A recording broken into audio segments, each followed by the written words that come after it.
Alright, what's up guys, Zero here, and today we are here to take a look at the first deck for set 11, a deck that has been generating the most hype at this set, a deck that many people consider tier 1 or very good, Harri. And the reason why people think this deck's so good, this is another Unga Bunga combo deck, but for my personal playing, I think I agree with the sentiment of most people that this deck is a very powerful deck. Is it tier 1? You'll have to wait for my tier list for that, but yeah. I think this deck is very good, and I do think it is in contention for one of the best combo decks in the game, if not the best combo deck in the game. So without further ado, let's take a look at the list. So for my starter of choice, I am playing the Happiness Collector. So her skill is GB1. When something from your soul is called out onto the board, if your Vanguard spread through a higher Harri, you can put her into soul to draw 1 and soul charge 1 and just anti-retire. So I think honestly all of the Pale Moon starters that Harri can play are all kind of whatever. I think each of them have their own issues. I think you have 3 real choices you could play. I think you have Happiness Collector. I think you have the new starter, which is at the end of your turn you can Soul Blast 1 and put it into Soul to grab a card with Magia on board back to your hand. And the Cat Knight. I think those are your 3 best choices for starters. I think how you look at it is just personally what you value the most. Personally, I value versatility and ease of use, so that's why I personally play Happiness Collector, because this card can get itself off the board and just draw cards and get potentially more pieces in the soul very easily. You play the new starter if you want to risk like Soul Charge RPG and then calling it out and then bouncing it back to your hand. You can do stuff like that with that starter, and you would play the Cat Knight if you want easy extensions and easy board. But I like this card just because, one, I like the Cat Knight. This card is the Forerunner, so you can actually aggro early with it. You're guaranteed 1 booster. I think that is the biggest issue with the Cat Knight, being that it is not a Forerunner, so it doesn't come out, so you don't get that early booster. So that's personally why I chose that. And then between this and new starter, I just think this card is easier to use, quote unquote. Like it's more flexible, it's more versatile in what it does. Because when I was playing the new starter, you just clogged the board up for a bit, and I just kind of didn't like it very much, because it wasn't doesn't have Magia. Not this one does. This one again goes into soul really easily. That one doesn't have Magia, so it doesn't get extra power gain, so I end up calling over it half the time. So and that's why I personally like the starter the most. So yeah, so this is why I play Happiness Collector as my starter of choice. Next off, for grade 1s, I'm playing 4 of the new PG. So I'll say in my video, or not video, in the gameplay, I'm using the Hoop Master, but realistically, both PGs are basically the same thing. They are PGs with the Magia keyword. But I do think this one is better. I was only playing the Hoop Master because I didn't have a playset of this card yet. But this card's skill is a hand, GB2 Magia. So basically, when this card is used as a PG, if your Vanguard is a Harri, at the start of your next turn, you can call any card from your soul to your board. So this card can just get you an attacker onto the board, which is pretty nice. The Hoop Master is the same thing, except it's not GB2 locked, but requires a PG, another copy of the PG and drop to use skill. So this card is just better because your first ride, 99% of the time, is the new Harri, and that card flips, though you will always be on GB2. So for that reason, I think this is the best PG of choice, and the reason why I like this PG over something like the CC PG, even though I don't think the skill matters that much, is because it has Magia, and because it has Magia, it gets the extra power pump from the new grade 4 Harri Stride, and that does matter because as booster you can call when you soul charge it. That scales very nicely. So yeah, so for this PG, next three what's her name, Betty. So when this unit boosts, and attacks the Vanguard, you can see at the end of all this unit boosts an attack that attack the Vanguard. CV1 put the thing in the same column, discard into soul to call a card from your soul with the Magia ability. So attack standard, this is basically your Negro Bone of Harri. So very nice. I wish I could max it out, but I do value the other grade 1 slots quite a bit. I think these other grade 1 slots are very nice and honestly very needed. So that's why I'm only playing 3. And the reason I play this as the 3 of is because I think this is the most important one to have.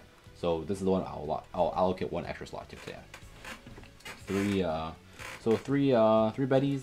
Next, 2 Paratroopers. Magia, when unit is called from a Magia ability, you can, and your Vanguard's with your high Harri, Soul Charge 1, and then call a card from your soul that is not another copy of herself to the same column as her, and that you get +5, and then turn it goes back to soul. So this card, this card is, I use it on usually my first turn just to push really well, because this card makes really big numbers, because it remakes the whole column, and then it gives the thing that it calls +5, so very big, very nice to make numbers with, and the Soul Charge can kind of just get you the piece you need into your soul. So very good there.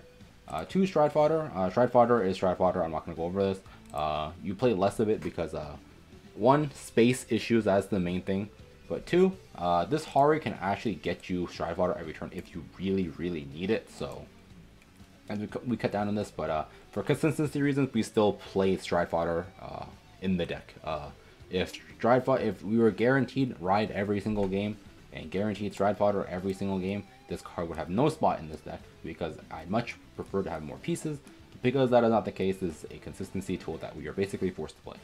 And 2 Trapezes on play, put another weird in your soul to call a card other than Trapezes from your soul to your to board. So this card is just a free way to extend, lets you keep intercepts because it's not a Magi ability, so that card does not go back into soul, so you can actually keep intercept with this. So pretty nice there.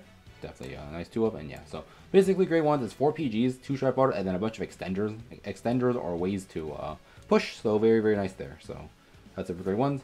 Grade 2s, 3, I think Sword Princess, this girl, when this unit attacks, you can give her +5. If you give her +5, she goes to soul at the end of the battle. So this card basically is just a card that you can use to scale with early, and then on first stride turn, it can be used to scale columns after that. You can use scale columns there as well. But then once you are on your second stride, if you're just doing Harri to Harri, this card actually is smaller than all your Magia cards, because this card hits 14, 9 plus 9 is 18. So once after first stride, this card is kind of not that good compared to the other card, just because of the fact that it just doesn't have Magia, so it doesn't get extra big. But this card is very nice early game, because it lets you push, lets you get stuff into your soul, and it lets you scale. So very good card, and you're still definitely going to play it because of those reasons. Next up, we have the Periton Magia on play. So this is unlike the Betty. She can be, not the Betty, the Paratrooper. She can be played from anywhere, so you can just play this thing from hand. Your Vanguard, grade 3 or higher Harri. Soul Charge 1, call up to 1 card from your soul to the same rear column as this card, and then at the end of the turn, it goes back into your soul. So lets you remake full columns to call boosters back out. Very good, very nice card. Soul Chargers as well, so you can get pieces in the soul. So very good, very important, and definitely one of your main combo pieces. So that's what it's a 4 of. Next up, 4 of the Juggler. So his skill is Magia on play. He's the Glimmer Clone. So on play, your Vanguard of grade 3 or higher Harri. Soul Blast 1, CB1, to Soul Charge 1, and then choose 1 card from your soul and call it, and that card gets +5, and he gets +2. So the card you called gets an extra 5,000, and then he himself gets an extra 2,000, and then at the end of the turn, the card you called goes back to soul. So again, another extender, and then another extender, and another way to scale your column. So very nice there. A lot of times he is involved in my on how I like to push on turn 3 on my first stride. So definitely very important. Another 4 of for sure. And finally, another beater in the slot.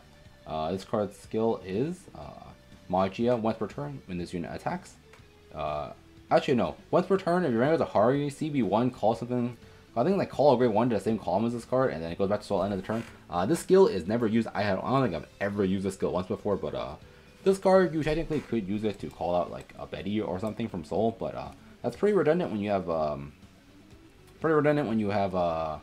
Periton and Trooper to call it for free, or Trapezes. So this skill is just kind of there. I don't think I've ever used it. I don't think I've ever seen a situation where I would want to use it, so it's there, I guess. The reason we played it is for a second skill. When this unit attacks, if your Vanguard is a Harri, Soul Charge 1, she gets +2. If the card you Soul Charge has Magia, it gets +3. So a potential 14k attacker is very nice. And important thing to note, this skill is not locked behind GB, so this card does work if you're going first. And I guess the important thing about this first skill is that it does have the Magia keyword on it, so this card still counts as a Magia card. So I guess that is the important line of text here, is that this card has the Magia ability, so it does scale really big on your Harri turn. So yeah, so that's it for grade 2s. And then triggers, 4 heal guards, won't go over those. 2 old Harri, this is just your backup ride, still has Magia itself, so it still gets the buffs and all that, so still pretty good. Still a fine ride as a backup ride, but it's skill GB2, pretty real. I think it's like on hit, call something from soul. And then Magia on stride, CB1, Soul Charge 1, call a card, get a unit +5, and it's just he's mainly here just as a backup ride in case you don't draw the new Harri. But yeah, he's just there. And realistically speaking, both Harri don't really use their stride bonuses that often anyways. So the main reason why we play the new Harri as the main ride is because it has an on-ride skill. So its on-ride skill is on-ride or on-play to advance, so on-ride. Check top 2 and put one card from one of them into your soul and put the other to the bottom of your deck. I think it's bottom. But regardless, the other one goes back to your deck. And then his other GB2 skill is also pretty important for a deck that doesn't max out on stride fodder. GB2 once per turn. At the end of your turn, when a card is going back into your soul, you can CB1 and choose a grade 3 from your soul with the Magi ability to add it back to your hand. So this is how you can get your stride fodder every turn if you need to. You don't want to be using this because it does cost a CB, and a CB is an extension that you could be doing on your next turn. But sometimes you just don't have a grade 3 in hand, and you want to make sure you can stride next turn, and you will use the skill just to secure the stride fodder. So that's pretty cool there. And then his actual stride bonus is Magia on stride, Soul Blast 1, call a card from soul, and then call a card with Magia from soul, and in turns it goes back to the soul. So stride bonus, it's there if you need to call a board, but realistically this is just kind of flavor text for the most part. You don't use it very often. So yeah, that's the new Harri. And finally, the last grade 3 you choose to play is just a very big beat stick that has Magia keyword with a somewhat relevant second effect. So GB1 when using attacks the Vanguard +4, so 14 attacker because it is a 10k base. But I played this card over. There was another card that's also a beater that gets 1k bigger and it's 11k base, I think, if I remember correctly. But yeah, it gets 1k bigger, but the condition on the power is a little bit worse. When called from soul +2, and then it was by a Magi ability plus another 2. So it's 11 base as opposed to this card, so it is 1k bigger. But its other skill can only call Magia skill, only call Magia cards. This card's other skill can call anything. Magia, one plate from soul. CB1 to call a card to the same rear column as it. And the reason why I like this card more than the other card is for one, I don't think the extra 1k matters at all in terms of scaling for the most part. I don't think I've ran into any situations where it actually mattered at all. But because this card can CB1 call Trapezes, unlike the other card, because Trapezes does not have Magia, and being able to draw Trapezes to their side means you can reset the other column for free for no CB, or for the one CB used for its skill, but you don't need to use a CB to call like a Betty or something. You use another CB after that. So because of that, I do like that because of that ability specifically, and I think that actually has come up for me like once or twice. So because of that, I do like this card a little bit more than the other beater. But if you think the extra 1k matters, you can play that instead. So yeah, that's it for the main deck, the G Zone. So I'm honestly not going to go over everything because the G Zone, realistically speaking, could be four new Harris, and your game plan is the same in like 90% of games. That's just how this deck plays now. It is first stride Harri, second stride Harri. So the Harri skill, quite good. It is generic, so you could throw this into anything technically. Magia, when this unit attacks, CB1 G Persona flip and choose 2 cards on circles other than advanced circle and put them into soul. So basically what circle means is that if you can suck in locked cards, this card's skill procs even if you swing at rears, so you don't need to swing ban with this. So this card also deals with a bunch of intercepts in the back row. So very, very good card, deals with lock, deals with back row intercepts. So you suck 2 in and you choose 3 cards from your soul and call them. They can be anything, don't have to be Magia cards. And then at the end of the turn they go back into soul. So it CB1 to reset 2 columns, and the best part is his other skill also scales set columns. This Vanguard, for every face-up copy with every face-up unit with Harri in your G Zone you face up, all your units with Magia gets plus 3k. So on first stride is a plus 3 to every unit with Magia. Usually the scaling here is still a little bit whack on first stride. That's why I like using Paratrooper and Juggler to scale said columns even bigger. If I'm trying to push from 3, I want to guarantee like 1 check or guarantee a push to 5 in case of heals or defensive or any of that. But on second stride, if you went Harri into Harri, that is 2 Harris face up for next turn. To attack, you flip the third Harri. All your Magia cards get plus 9. All your columns are gigantic. So this card is very, very good. And because of how this deck can extend and how aggressive it can play early, and the opponent doesn't put early intercepts up, first stride they should be getting checked like on average like once, maybe once to twice, 3 times if you really know what you're doing. I'm not the best at this deck, so 3 checks is still a little bit hard for me, but 2 checks is very, very realistic with this deck. 1 is basically guaranteed if you're pushing from 3. Of course, obviously, assuming you're pushing from 3 here. If you're pushing from 4, they actually could just die by first stride, so there's that. And then on second stride, your columns are, again, gigantic. You scale over defenses like they're nothing. You can beat over 6 hills super, super easily. So by second stride, they should be dead. So, yeah. And I will say this deck absolutely needs 4 Harris. I would not recommend this deck without 4 Harris.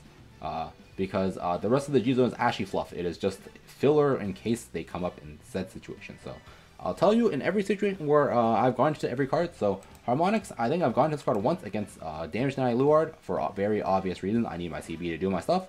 This card gives me my CB, lets you stand back for a turn. So Harmonics used against that matchup. I don't think I've ever gone to Amanda before, because Amanda is basically just worse Harri. I think I've gone into this card once, because in my mind, I was like, if I clear out 2 back row, I might be able to survive for the next turn. But I don't even remember if I won that game or not. But this card is here. This is like strictly worse than the new Harri. But sometimes if a game actually goes to third stride and you just need a third extender, and you just happen to have the 2 CB open for this, you can still go into this, I guess. But yeah, it's just kind of here in case you want to use it for whatever reason. Lunatic, I can say I've gone to a few times just for the crit effect to ensure lethal. Sometimes, you know, sometimes they survive your 2 Harri turns with like a 6 heal, or like you just happen to draw every guard in their deck, and after healing down or something like that. The Lunatic, if they're at 5, you can just guarantee like a kill in case there's still heals in deck. So the power gain skill's kind of whatever now, but his GB3 for a crit is pretty nice, and that has come up for me every once in a while. So Lunatic's definitely a nice tool to have. Prana is specifically against other combo decks where you think that if you just do like a light little push with Prana, and Prana letting you keep intercepts will actually let you live for the turn, this is when you might go into it. But yeah, very, very niche scenarios where you would want to go into this, because Prana has G-Zone skill where you have 2 for face up. All of your units with all of like your Magi abilities that force your stuff back into Soul, you can choose to not put them back instead. So in some of those scenarios, this card can come up. I think I've gone into this card a few times because of those exact scenarios, and I think Prana could have actually won me games if my opponent didn't heal down. So I think, again, this is a very nice card to have just as a 2 of in the G-Zone. Her skill doesn't come up every game; it come up like 1 in like 20 games. But in that 1 in 20, you might win because of it. So because of that, I think it's very nice to have. Again, you don't even have anything else better to play anyways. And then finally, with the 1 Fairfield, I have never gone in this card, so this is just a 1-off filler. But this card, basically what this card does is you give like a rear crit, a resist, and not going back to the soul makes it kind of big. So it's there, I guess. I don't think it's that good though. It's there. It's just kind of there. Just as a filler one, I've never gone into it, but yeah. So that's it for the deck. Again, G-Zone, realistically, if you have 4 new Harris, you can play this deck. You can probably ignore everything else, but yeah. Obviously, you want to fill in it with other cards, period. But yeah. 4 new Harri is what is needed to be played in this deck. So yeah, so after this, some games for you guys with some commentary explaining how I do all my stuff. So I guess I'll see you guys there. Peace out for now. Alright, so for the games, the first game I'm going to show off is against Royal. So I personally think that other super combo heavy decks are your worst matchups because of the fact that you do not get to keep intercepts and the other decks do. For example, Altmile obviously gets to keep its intercepts. That's what the deck does. It just pumps out intercepts like it's nothing. Harri as a deck is very, very fragile as opposed to something like Altmile. But in return for that, your kill turns and your everything like that is just much, much more explosive. So just kind of give and take and like that. So we do go second. That issue is really only super exploited when you go first, because obviously if you don't kill them by first stride, they have two stride turns to try to those combos to try to kill you. So going second definitely alleviates a lot of the issue, because if they don't kill you by first stride, they are probably guaranteed dead by second stride, because combo decks usually don't have the best ability to draw guards and all that. So going second here definitely very much helps.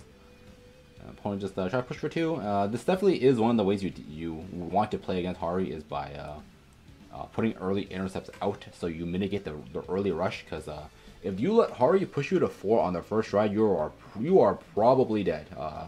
If they are killing from 3, you're probably fine with like 1 or 2 cards in hand. But if they are if they're pushing from 4 on first ride, you better have like 4 or 5 guards in hand if you want to live. So early intercepts definitely matter a lot against this deck. No defensive. And here, obviously, I could have scaled, and I do use it. But sometimes, if you just don't think you need a soul, you'd rather have the intercept. Sometimes it's actually better to leave the princess up as an intercept. But here, I think I probably just valued having the extra princess and soul to call it for later. So unfortunately, my opponent healed down and put intercept up early. So I only get to do my push from 2 here, which really sucks. Let's see, it only puts out 1 card. So this is still a fine push. This is still realistically a push to 5, unless they heal down again. So this is probably a push from 4. So that definitely sucks. Again, like a lot of combo decks, the worst possible thing for you is that your opponent healing down early, especially for this deck, because when your opponent heals down, it's just hard to kill them for very obvious reasons. So, yeah. So you see the new Harri here, puts stuff in a soul, more pieces in soul. I go for the Harri. Harri, obviously, very nice, very good cards. What this deck does, because Harri Shroud, you push, Harri Shroud to kill. So here is definitely a push. That's definitely not a kill because I have that 1. So yeah, but here obviously my hand is a bunch of non-playables. So here is where I just soul blast up the princess I put in as cost to use the Parryton to actually get an attacker out, and I use the starter here to draw cards, to draw something better. Definitely drew something better and got a paratrooper to soul. It's very nice there. And by using the starter early, you can just loop it to draw more cards every time you call stuff out. So that's probably what I'm gonna try to do here. So don't use that because I want to save CB and soul. And here you push, or just push. I was doing something else on screen here, so we can wait a bit on that. But you swing boosted here, and then you swing Van, suck 2 cards in. And then a very common line that you do is you can call a Parryton the same column as the presenter or the happiness collector, and then you suck it in, and you call something over that empty slot that's now empty. So here, this is my personal preferred way to push from low damage. So as you can see there, Harri is call 3, but I only choose to call 1 here because my preferred line of push here is Paratrooper, call out Juggler, and then Juggler will reset the other side. So the Trapezes column on this first stride turn will be 29, and then the other side will be whatever you made your column with it, because obviously the booster you called matters in terms of scaling. If you called down a PG off of it, it will be 26, I'm pretty sure.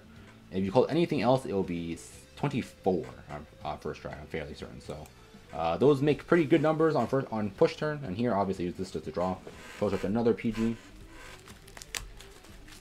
And here I did actually get the second Betty, the second Paratrooper, so I think you can use this to call the other Paratrooper, to use that to call something else to make both columns even bigger. But here, I don't know what I was doing here, to be honest. Oh, right, I was just paying for cost, right? But yeah, here, so I ended up soul charging the nuts here, so I soul charged a second Paratrooper, and then I found the biggest Magia beater in the deck. So this makes really big numbers. The right side is swing for 37, I think. So this is a guaranteed push here. I think here I just did some math to see where the power goes. Well, the power here should be going to the left, I'm pretty sure, because the right side's already hitting over like mad defensive. Hit another one, so yeah, this is now a guaranteed push to 5. Very powerful, very big chunky columns. But stuff like this doesn't happen too often, just because of the fact that Paratrooper is only a 2 of in the deck. And because of that, you can't always get this insane scaling. So here, you see, 2 triggers lets me push to like 40 something. It's like, I think it's like 42, I think. And yeah, I pushed from like 1. I pushed from 1, and I pushed him to 5, scaling over all those defensives with realistically only need 1 trigger for that. So very good there. I'm at 3, but I have 5 guards in hand. I'm definitely not dying. And this guy, if he does not heal down, he is very deceased next turn. 3 CB is more than enough for this deck to pop off. So here, let's see what my opponent does. I definitely do not think he killed me, for 1. Yeah, but Luminous Hope, definitely very good card, because unlike a Blade, it's not on hit, so you can actually extend if they don't hit defensives. So here, just fast forward a bit, don't really care what my opponent does, just playing Alt Mile, so defensive, defensive. I guess I sacked him back. I'm at 31 now. He's definitely not extending much of anything, and I guess he did heal down because my opponent is a very skilled player. Unfortunately, he only gets one check here because I did hit double defensive. So yada yada yada. So here. Okay, so here, obviously, I'm gonna go for the kill here. I don't think I can live for next turn. I guess I got checked twice because I lost 2 heal cards. But here, reride the Harri, or not yet. I guess the thing to go over too. I didn't choose to reride the Harri here, but if you are missing stuff and you can stride after rewriting Harri is actually a very good thing to do. Assuming you can obviously afford to rewrite it and then stride without having to toss like 2 cards or something. By rewriting, you are again digging for more pieces in the soul if you're missing something. Obviously, I wouldn't recommend doing it if you already have everything you need in soul, but sometimes if you're missing something, an extra check top 2 might help you find what you need. So rewriting is definitely an option here. We'll go for Harri again. No need to call in there. Just call whatever out of hand and swing with them. Use this just because the Betty out now. I think I called this down just because I want to suck it into soul. I just overcall the Harri because it's just kind of whatever here. Don't really need the Harri. I have a bigger Magia beater in soul. No need for the Harri to go into soul. So here I think I suck in the Periton and the Trapezist.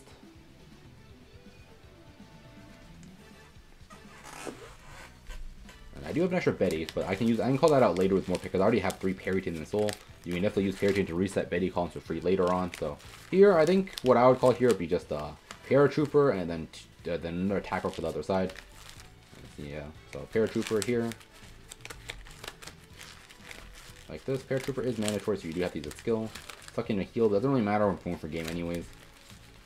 I just call the Harri because Harri is just a big beater here that can hit over a defense without needing to boost.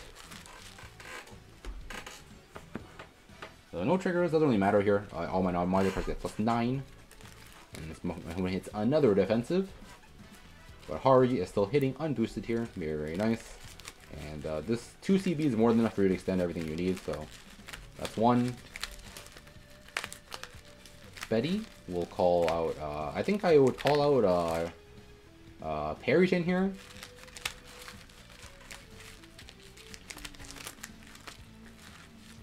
And I think Periton, I think I'd extend another, oh, alright, yeah, Periton, alright, the reason you have to go for it like this, I completely forgot, the reason you have to go for a Periton like this specifically is because of the fact that, Trapezist does, Betty, Trapezist only Paratrooper only procs off Magia abilities, and Betty does not have the Magia cure, so it's not a Magia ability itself.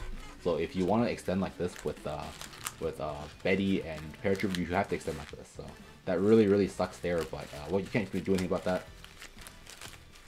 So suck this in. I definitely could have just boosted with the Betty here, but I was still learning the deck here, so I just kind of left the booster thinking I might need it for later. But here, the Periton resets the Betty to the other side. So this is another. This is quite a bit of extra checks actually. I just did this snip, the swing there, and then this is. There was one more after this that I definitely probably could have used to beat over a 6 heal as well, but I think he was out of heals there, so that's game 1. He's dead.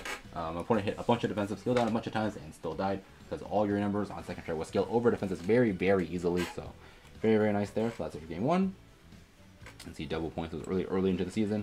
And for the second game, we'll skip over all this. We are playing against a Luard, not of the 0 damage variant, because I think my opponent's deck was a actual pile. But here we went first, which obviously sucks. But Luard is one of those decks where even if they're pushing, they're not playing the 0 damage variant. Luard isn't really a deck that can kill you from first try past like 1 guard, just because of the fact of Luard not really having like a kill first stride. All their first strides are just usually just board control or generating advantage. So there's that. So early, I think I'm just gonna skip the early game here. Not a whole lot goes on. My opponent rushes me. He doesn't scale probably, but it's a crit anyway. So I just kind of go to 3. Don't feel the best about that. I think I scale back, try to push. But here that really sucks. So he pushes. I'm at 4 on my very first turn, which really sucks. And here, I had to use the trapezes just to call an intercept out. I don't have another one in my hand. So here, I like to not use that, so I can actually keep it as an intercept. And then here, I'll push the 4, and my game plan here is obviously kill on first drive, because if I do not, I am going to lose the game.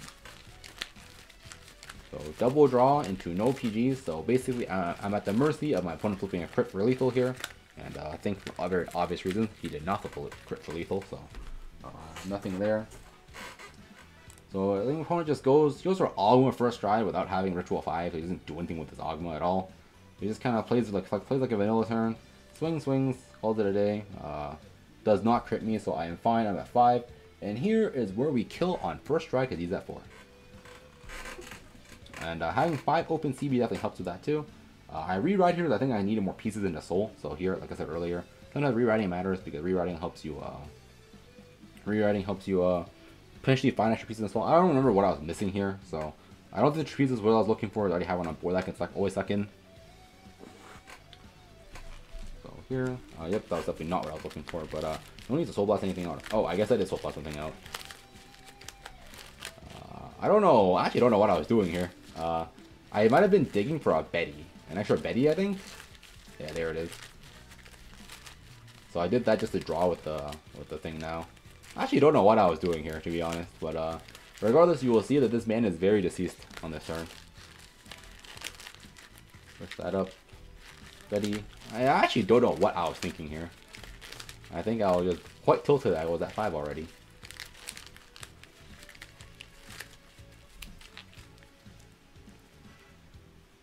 No, wait, no. I think I know why I did this, because I think I need to scale over the 18k intercept. I think that's why I called the paratrooper, just to scale column over it.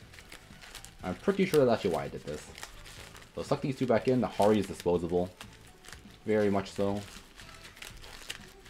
And I think I do it here. But a very cool trick you can do with this is you can when you call 3 cards, you can just call, if you don't need to call all 3 slots, you can just call out the starter behind Vanny. You've already sucked it in, and because your cards got called in the middle of its skill of it being called out, you can use the starter again for a second time during that turn. So very cool trick there. I don't know if I did this here, but that's something you should keep in mind when playing this deck.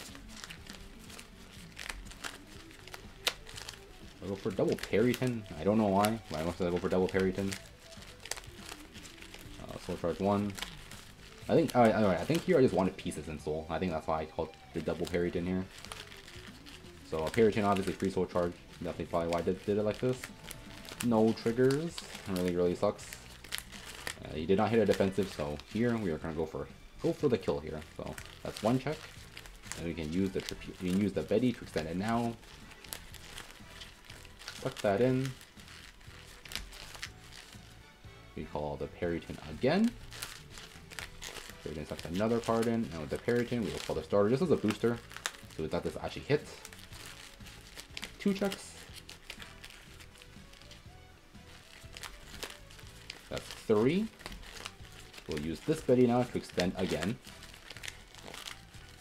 I think I actually don't know why. I actually don't remember the line. All I remember is there was a bunch of checks here from 4. So I guess I call this dude here. Use the starter. Starter, just get off the board, and then use this guy. Soul Blast starter out. Again, starter's not too important to use this. I think I called the trapezist here. I think. Or I called some. No. I think I called yeah. So I call the paratrooper here. Paratrooper will now call trapezist in front of it, and the trapezist can now reset the Betty on the other side, so I can use this Betty for another time. I have exactly 1 extra CB open, so I call this here. And then I did this just because I couldn't count. But here, you do this. I think this was the 5th check. And you do this, suck this in, and just reset with the Perryton, reset a whole column here. I'll call whatever. This is where Maji Booster kind of matters. This makes exactly 21. I think that was 5 checks, and the 6th check is lethal. And if you had less cards than that, that left column would have scaled over 6 heals. So there, you just watch this deck check someone from 4 for 6 checks in 1 turn for lethal. So I don't think there's a whole lot of decks that can say they can check you from 4 6 times on first ride. So I think that game there just showed how good this deck was. Obviously, on that last turn, they hit like a single defensive. I lost out on 2 checks because my Parajay columns were not scaling properly. Obviously, but I couldn't really do much about that. I think I actually needed to do it like that. So yeah, this deck very explosive combo deck. But I will say the biggest weakness of this deck specifically, in my opinion, is that if you go first against other combo decks, you are going to eat a lot of shit against other combo decks, because unlike other combo decks, you do not keep double intercept up at all unless you go through hoops and use Prana for that. So because of that, in my opinion, this deck is, I think this deck's still very good, but I am very iffy on where I would place this on the tier list. So like I said, we can wait till the tier list. I'm sure I'll decide by then. But right now, I think tier 1 is definitely a not a stretch at all. I think this deck is very powerful. Definitely the highest ceiling of any combo deck in the game right now, but I still don't know if I'd call this the best combo deck. So yeah, so that's it for this deck profile. Tell me guys what you think about this deck down below in the comments, and I'll see you guys next time. Peace out.